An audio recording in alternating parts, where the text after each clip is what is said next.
Olá, turma. Hoje a gente está dando continuidade ao estudo da unidade 13, a preocupação com o conhecimento. Na aula anterior, a gente estudou sobre Heráclito, Parmênides e Demócrito, os primeiros filósofos a se preocupar com o conhecimento. Depois a gente estudou sobre Sócrates e os sofistas.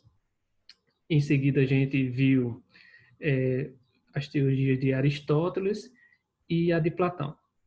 Hoje, ou seja, primeira Platão, segunda de Aristóteles. Hoje a gente vai dar continuidade ao capítulo e vai discutir os outros pontos relacionados ao conhecimento. Como é possível conhecer a verdade? Essa era uma das preocupações dos filósofos modernos em relação ao conhecimento. Então, o que foi que eles fizeram, os filósofos modernos? A primeira tarefa deles foi separar fé de razão, porque a gente viu na aula anterior que os filósofos do período medieval, São Tomás, Santo Agostinho, eles trabalhavam com dois tipos de fés. Dois tipos de fé, não, dois tipos de verdades. Verdade da razão e verdade da fé. E a primeira era subordinada à segunda. Então, os filósofos modernos, a preocupação dele, a primeira preocupação e o primeiro ato dele foi separar fé de razão. Fé não se mistura com razão, fé é crença, considerando cada uma delas destinada a conhecimento diferente e sem qualquer relação entre si. Então, eram conhecimentos totalmente diferentes que não deveriam se relacionar. Fé não tem nada a ver com razão, era o que os filósofos modernos diziam.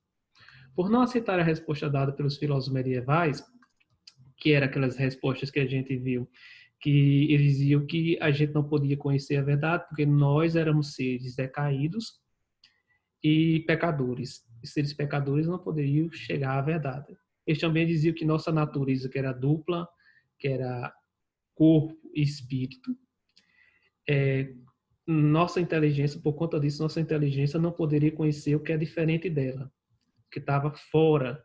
Então, a verdade ela só poderia ser conhecida através de Deus. E Deus, a autoridade maior era a igreja.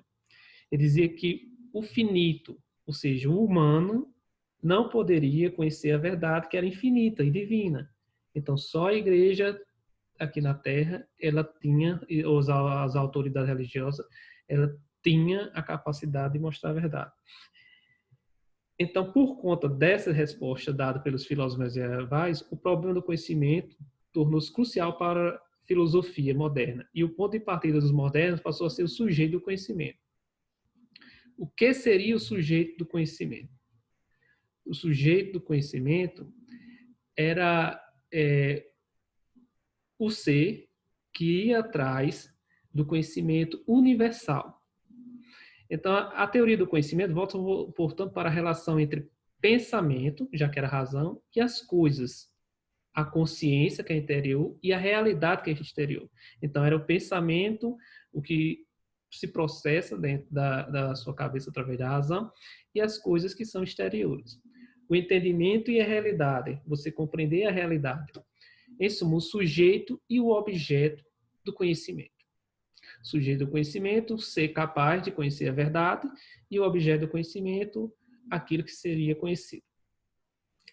Então, como um dos grandes nomes da filosofia moderna, a gente tem Francis Bacon, Chico Toicinho e René Descartes. Eles iniciaram o exame da capacidade humana para o erro e a verdade. E John Locke propõe pela primeira vez uma teoria do conhecimento propriamente dito. Então, vê que os estudos dele já eram totalmente direcionados ao conhecimento. Enquanto os antigos, os clássicos, os gregos, eles se preocupavam com o erro, eles tentavam se preocupar como é possível o erro, como é possível a ilusão. Já os modernos, eles se preocupavam com a verdade, como é possível a verdade. Então, era um estudo sobre a verdade, diferentemente dos gregos, que queriam saber como era que nossos sentidos nos enganavam, como era que a gente via algo, percebia algo que, na verdade, não existia. Já eles não, eles queriam uma explicação propriamente dita sobre o conhecimento. Para isso, eles retomaram o modo de operar proposto por Sócrates, Platão e Aristóteles. que era aquele mesminho que a gente viu na aula anterior, que são os exames de opiniões contrárias, quando há contradição, quer dizer que não é verdade, um discurso ele não pode entrar em contradição. Ilusórios, não pode ser, a gente não pode se basear apenas no que o nosso sentido vê, a gente tem que comprovar, porque muitas vezes os sentidos, ele capta algo que, na verdade, não condiz com a realidade, e para ultrapassar isso em direção à verdade. Qual era o meio para ultrapassar isso em direção à verdade? Ambos inauguraram o estilo de filosofia, análise da causa e formas de nossos preconceitos. Os primeiros a tentar transformar a ciência do conhecimento em algo metódico, é o que a gente vai ver ao longo desse capítulo.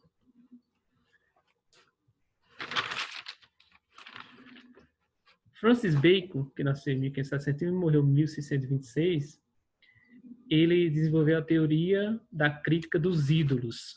Para ele, os ídolos são as imagens que nós mesmos produzimos da realidade. São aquelas opiniões cristalizadas, aquelas opiniões que existem na sociedade. É o senso comum, na verdade.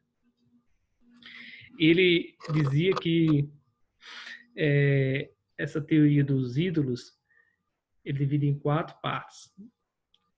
Tinha os ídolos da caverna, que é o erro e o defeito são fruto dos sentidos. Quando se fala em caverna, ele faz uma referência ao mito da caverna de Platão. Ele dizia o seguinte, que para você ultrapassar esses ídolos, para você avançar no conhecimento em direção a esses ídolos, para você conseguir ver esses ídolos, os ídolos da caverna, na verdade, era fácil de ser corrigido, só através do nosso senso, da nossa inteligência. O segundo era os ídolos do fórum. Fórum ele fazia relação aos lugares em que havia discussões de ideias e debates públicos na Roma Antiga. Por isso que é ídolos do fórum. Ele dizia que esses ídolos do fórum eles se davam através da linguagem, porque as opiniões que se formam em nós, elas ocorriam através da linguagem, era através do discurso dos outros. E esses ídolos já eram um pouquinho mais difícil de ser superado ou ser corrigido, mas era possível também através do intelecto. O primeiro era fácil, através do intelecto você conseguia facilmente corrigir. Já o segundo, nem tanto. O terceiro é os ídolos do teatro. Quando se fala teatro, teatro é o lugar onde nós somos apenas espectadores, apenas recebemos as informações, somos passivos, apenas adquirimos as mensagens. Então, ele fazia isso em relação às leis. Ele dizia que para superar esses ídolos era preciso haver uma mudança social e política. Era a única forma de ocorrer isso. E os ídolos da tribo é relacionado à natureza humana. São os agrupamentos humanos em que todos possuem a mesma origem. Onde você nasce, a sociedade, todos possuem a mesma origem, a mesma forma de pensar, a mesma forma de se comportar. Então, a única forma de superar esses ídolos era através da reforma da natureza humana. Por isso que ele era antropomórfica. Então, para demolir e superar esses ídolos, ele dizia que só existia uma forma, era através do intelecto, do conhecimento e da sociedade. Você deveria aplicar a razão e a experiência, o pensamento lógico, a lógica e verdadeiro aos dados oferecidos pelo conhecimento sensível. Você utilizaria o conhecimento sensível com base na razão. O avanço dos conhecimentos das técnicas, as mudanças sociais e políticas, o desenvolvimento da ciência e da filosofia proporcionaram uma grande reforma do conhecimento humano. Ele acreditava na evolução, no progresso da ciência. E essa evolução e progresso da ciência também ia fazer transformações políticas e sociais. René Descartes é o segundo filósofo que a gente vai estudar hoje. Descartes localiza a origem do erro em 2 atitudes, que ele chamou atitudes infantis ou preconceitos de infâncias. Então, Descartes dizia que essas atitudes eram relacionadas à infância das pessoas. Então, a primeira ele chamava de prevenção. Prevenção é a facilidade de você aceitar a opinião dos outros sem verificar absolutamente nada. O que é a prevenção? É quando você aceita a opinião do outro e você não para pensar. Você aceita ela passivamente, absolutamente sem fazer nenhum questionamento. E o segundo é a precipitação. Que era a precipitação, a facilidade e a velocidade você emite juízo. Quando diz algo, você automaticamente emite um juízo. Não para nem para pensar, já faz o julgamento. E essas duas atitudes, ele dizia que era conhecimento sensível. Sensível que era através dos nossos sentidos. Então, o conhecimento verdadeiro para Descartes é puramente intelectual. Segundo Descartes, esse conhecimento intelectual verdadeiro, ele parte das ideias inatas, inatas porque você nasce com ela, segundo ele era colocada por Deus antes de nós nascermos. Então, todo mundo nascia com esse conhecimento, ou de observações inteiramente controladas pelo pensamento, que era que através da nossa observação, se a gente controlasse através da razão, a gente poderia chegar nesse conhecimento verdadeiro. Então, ele propôs o seguinte: o sujeito do conhecimento verdadeiro, ele desenvolveu uma teoria que era chamada de dúvida hiperbólica. Hiperbólica porque ele duvidava de tudo, tudo que era ligado ao conhecimento sensível e o conhecimento que ele tinha herdado. Ou seja, Descartes disse que fez uma reformulação do seu pensamento. Tudo que ele tinha aprendido ao longo do tempo, ele utilizou esse método para saber se era verdade ou não. Ele duvidava de tudo, absolutamente de tudo. Contar apenas com seu próprio pensamento, só através dessas análises é que ele conseguiria chegar à verdade.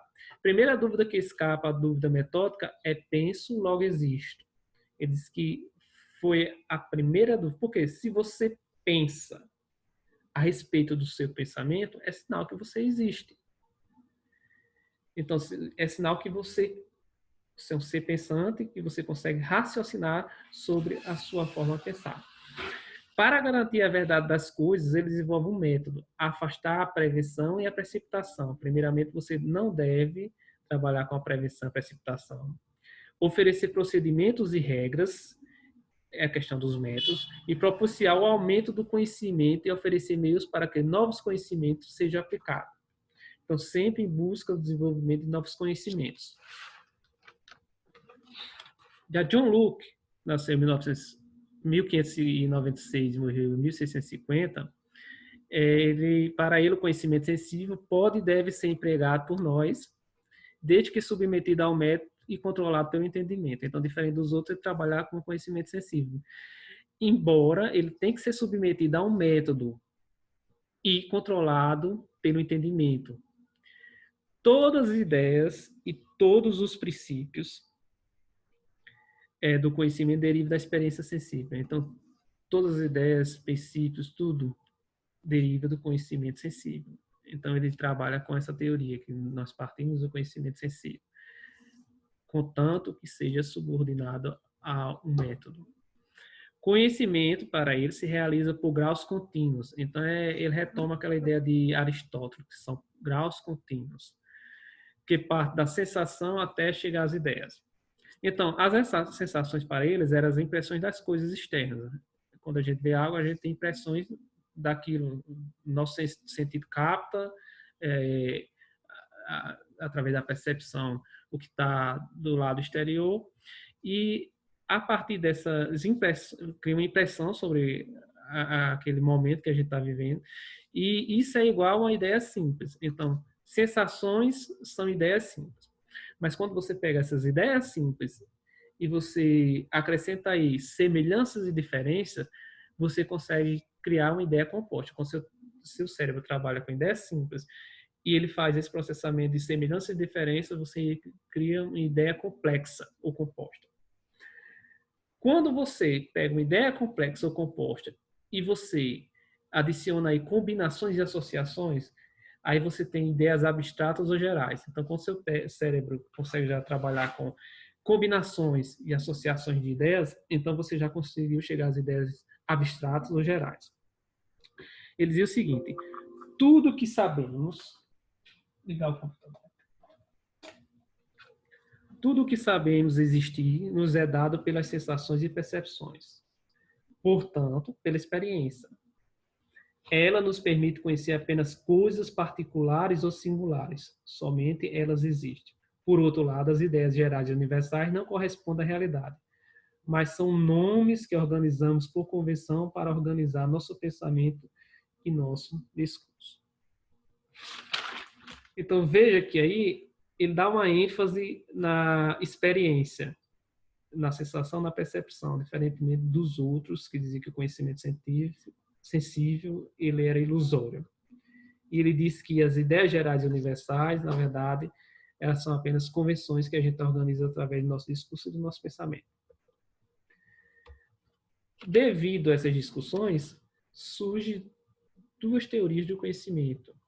A teoria do conhecimento e a consciência. A gente tem o racionalismo e o empirismo. Quando a gente está estudando filosofia, a gente sempre fala dessas duas teorias. Então, a gente aqui vai ver as distinções racionalismo e empirismo, quando se trata em relação a ideias, corpo e mente, noção de sujeito, como fundamento. Quando se fala de ideias, o racionalismo diz o seguinte: as ideias são inatas. Como inatas? Você nasce com elas. Existem no espírito humano. São anteriores ao nascimento e coordenam assim um modo como conhecer. Então, segundo o nacionalismo, ideias são inatas, você já nasce com elas. Mas, segundo o empirismo, principalmente John Locke, o saber humano é determinado pelas impressões vindas das sensações, não de um fundamento inteligível inato. Ele diz que é a partir dos seus órgãos dos sentidos que você consegue desenvolver as suas ideias. Segundo o racionalismo, corpo e mente para Descartes era distinto. O corpo era separado da mente. Para o empirismo, são uma coisa só. Tanto faz o corpo como a mente. Noções de sujeito como fundamento. Para o racionalismo, o sujeito é universal, ou seja, o que é verdade aqui, o sujeito do conhecimento, ele não muda, em todo canto ele é o mesmo. Já para o empirismo, o sujeito particular no qual todas as representações e ideias estão encerradas no modo como cada indivíduo percebe a realidade. Então, o sujeito do conhecimento tem a ver com a particularidade, com a sua percepção. Da modo que você vê a realidade é que você consegue definir a questão do conhecimento. Então, a gente tem aqui embaixo um resumo. Um elemento comum entre as duas teorias a todos os filósofos da modernidade. Todos tomam o entendimento humano como objeto de investigação. Então, fugia da questão do teocentrismo, da questão da fé. Reflexão, que é a volta do pensamento sobre si mesmo para conhecer-se. Reflexão é isso, é quando você pensa sobre sua própria forma de pensar. A consciência é um conhecimento das coisas, e o conhecimento desse conhecimento é reflexão. Então, você tem sua consciência, que é o conhecimento, e quando você reflete sobre esse conhecimento, quando você tenta desenvolver um conhecimento sobre esse conhecimento, aí você tem uma reflexão. Ela é o sujeito do conhecimento, a consciência. O sujeito do conhecimento é a capacidade para o conhecimento verdadeiro. A consciência é o sujeito do conhecimento, e esse sujeito do conhecimento, que é a consciência, é a capacidade para você chegar ao conhecimento real, verdadeiro. E tal capacidade é a mesma em todos os seres humanos. Todos têm a mesma capacidade. Agora, a gente viu que aqui, segundo o racionalista, ele era universal. Segundo esse, ele ia depender da sua sensação e percepção. O sujeito do conhecimento é universal e se distingue da consciência psicológica, que é individual.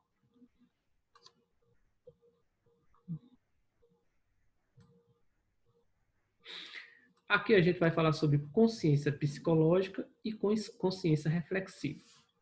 Consciência psicológica, na verdade, é o eu, ou seja, a nossa própria identidade. Nós somos produtos de nossa vivência, de tudo que a gente conviveu ao longo do tempo. Cada um tem uma forma de pensar diferente devido à sua convivência. Então, o eu é a consciência de si como ponto de identidade. Então, sua identidade, o que é o eu? Sua identidade. Você se reconhece e de sua permanência do fluxo temporal interior. Então, eu é o seu reconhecimento como pessoa. E ele, na verdade, é produto das suas vivências. A consciência reflexiva, ou sujeito do conhecimento, não varia de indivíduo para indivíduo. É universal. Então, consciência reflexiva, tanto faz. Sempre vai ser a mesma forma de pensar. É uma atividade de análise, por isso preste atenção nisso. É uma atividade de análise e síntese de representações e significações voltadas para a explicação, descrição e interpretação da realidade. Então, análise e síntese de representação e significação para explicar e interpretar a realidade. E de outras modalidades da própria consciência ou da vida consciente. O ruim aí. Então, veja só. Um exemplo bem simples. João gosta de geometria e Paula detesta essa matéria. João pode gostar de geometria porque, devido à sua vivência, teve um professor de geometria muito bom, que ele se identificou com geometria. Paula pode detestar porque ela teve experiência ruim com geometria. Então, a gente vê que é produto da vivência dele. O que ambos sentem não afeta o conceito geométrico. O conceito geométrico, na verdade, é uma consciência reflexiva. Dependente de gostar ou não gostar, geometria tem um conceito só. O sentido e o valor independem das vivências pessoais de ambos e são um objeto construído ou descoberto pelo sujeito do conhecimento. Então, tanto faz eles gostarem de geometria como não gostar, a geometria vai continuar sendo importante, fundamental. Diante de rosas amarelas, Luísa tem lembranças agradáveis. O Antônio, porém, tem péssimas recordações. Então, as lembranças de um é diferente da outra. Então, a questão da vivência de cada um, o eu, a identidade de cada um, vai determinar o gosto em relação a essas rosas.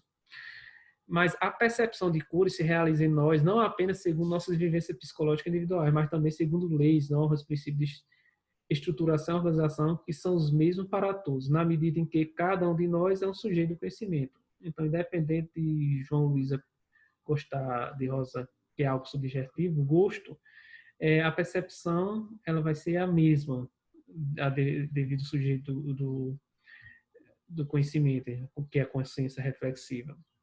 Então, veja que consciência psicológica é o eu, a identidade, produto da sua vivência. Já a consciência reflexiva é o sujeito do conhecimento, que é uma atividade de análise, síntese, representação e explicação da realidade. Dimensão ética e política da consciência. Além das dimensões epistemológicas, que é da ciência, e psicológica, a consciência possui uma dimensão ética. Do ponto de vista ético e moral, a consciência, ou seja, a pessoa, é a capacidade livre e racional de escolher, deliberar e agir conforme valores, normas e regras que dizem respeito ao bem, ao mal, ao justo e ao injusto, à virtude e ao vício. Então, de acordo com esse ponto de vista ético-moral, sua consciência, sua capacidade de decidir o que é que você vai fazer, o que é que você acha certo, o que é que você acha legal, se você vai seguir ou não regras, se você vai seguir ou não costumes, quais são as virtudes, quais são seus vícios. Já a consciência política pertence à esfera da vida pública, isto é, esfera política. Do ponto de vista político, a consciência é o cidadão. Ou seja, a consciência é definida pela participação direta ou indireta na esfera pública dos direitos e deveres civis sociais, das leis e do poder político. Então, essa consciência política está relacionada à cidadania. Você é um cidadão. Então, você vai escolher de qual forma você vai participar, direto ou indiretamente, das decisões públicas ou não. Se você decidir não participar, você fez uma decisão política de qualquer forma, você se abster. Se você participa de forma direta, também uma decisão política. Então, essa questão de cidadão, qual tipo de cidadão que você vai escolher ser? O eu é a consciência como uma vivência psíquica, o eu, e uma experiência que se realiza na forma de comportamentos e sentimentos. A pessoa é a consciência como agente moral. O cidadão é a consciência como agente político. Então, o eu, a gente viu ali, que por isso que a consciência é relacionada na vivência, nas suas experiências, e se realiza na forma de comportamento e sentimento, que é a forma que você se relaciona com as outras pessoas, com a sociedade. Pessoa é a consciência como agente moral, é o que você, a forma que você age na sociedade, o que você acha certo ou errado. O cidadão é a consciência como agente político, é a forma que você vai agir direto ou indiretamente na política, como ser. Resumindo, sujeito, eu, pessoa e cidadão constitui a consciência como subjetividade, ou seja, constitui tudo o que você é.